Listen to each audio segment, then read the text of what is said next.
Welcome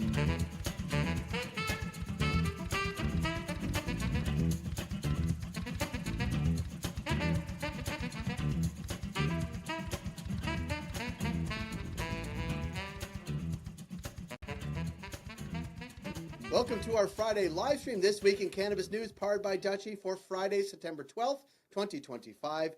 Each Friday at 10 a.m. Eastern, we deliver an overview of this week's most important cannabis news. It's quick, it's comprehensive, and it sends you into the weekend as a more informed cannabis professional. And it's all made possible by our friends at Dutchie. And you can find Dutchie, including information about their new e-commerce pro and their 2025 summer launch, in a link in the show notes. Now, let's get to it. Texas legislature attempted to ban THC products in the state 3 times, and all 3 times they failed. Instead of trying again, Republican Governor Greg Abbott used his executive authority yesterday to enact new hemp rules as the second special legislative session drew to a close. The order, Executive Order 56, begins the process of regulating hemp-derived THC in the state without banning it outright. The order calls on the Department of State Health Services and Texas Alcohol Beverage Commission to craft regulations similar to what HB 36, a previous bill that did not pass, would have implemented. Those regulations would restrict the sale of hemp products to those over 21, ban synthetic THC and THCA flower, mandate the testing of intoxicating hemp products, and limit THC based on milligrams and not percentage of total weight. So, hemp-derived THC in Texas is now a very real and soon to be very regulated thing. New York's Office of Cannabis Management announced that it would be switching over to metric for its state track and trace system, roughly 1 month after it suspended the deadline for operators to implement BioTrack. OCM suspended the deadline 1 day after the announcement that Metric and BioTrack had formed a partnership that essentially lumped in the 2 companies' state contract under the same parent company. And speaking of New York, that state's market hit the $1 billion mark in sales for this year, while total sales hit $2 billion. According to state data, the state's Cannabis Control Board presented a meeting on Tuesday. The Cannabis Control Board, of course, oversees the OCM, the Office of Cannabis Management, and meets regularly to share market updates, review policy changes, and approve licenses.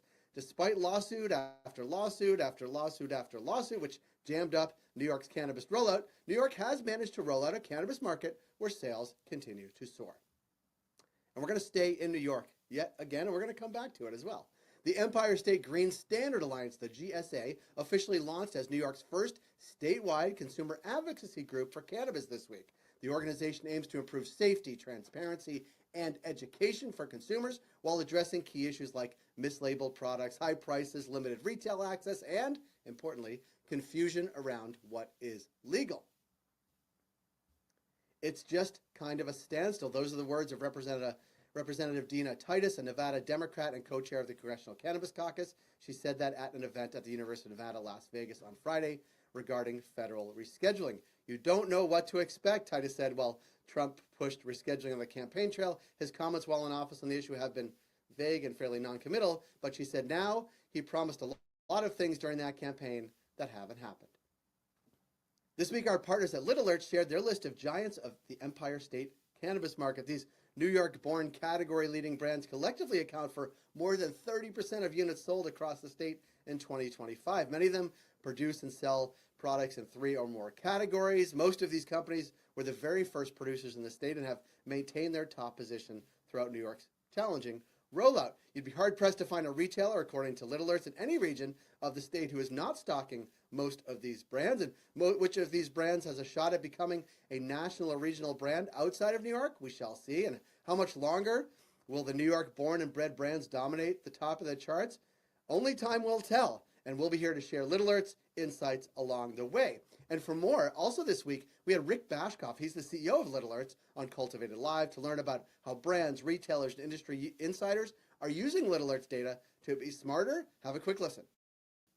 The way that we view data is maybe a little different than others in that it's a companion to the ground game, in that you have to be in these stores, you have to be in these local communities to really understand how to sell into these buyers and how to understand the different consumer bases. Like, how am I going to enter New York is a pretty loaded question when you think about all the different areas of New York and just even supply chain challenges that we know of in different areas. Real talk in New York. If you're a dispensary that's located in White Plains, you are kind of in the center of a lot of what's happening. There's a lot of cultivation, and some of the big players are located not that far from you. You have access to the commuting public. Long Island's completely ocean locked and sound locked. And so all the areas of New York create different types of challenges. We often refer to our tool as a pocket tool, just being able to pop open your phone and be like, I'm going to meet with this retailer.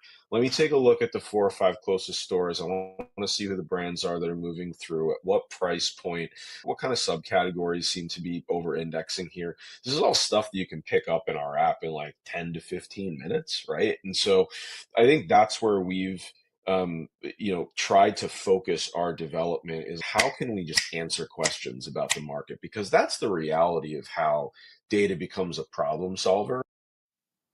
And that's it for this week in Cannabis News. Thank you all for joining us here today. Thank you, Little Lurts and Rick Bashkoff, for your partnership and exclusive insights into the New York market this week. Thank you, Dutchie, for making this show possible each and every week. You can find all of these stories and much, much more at cultivated.news.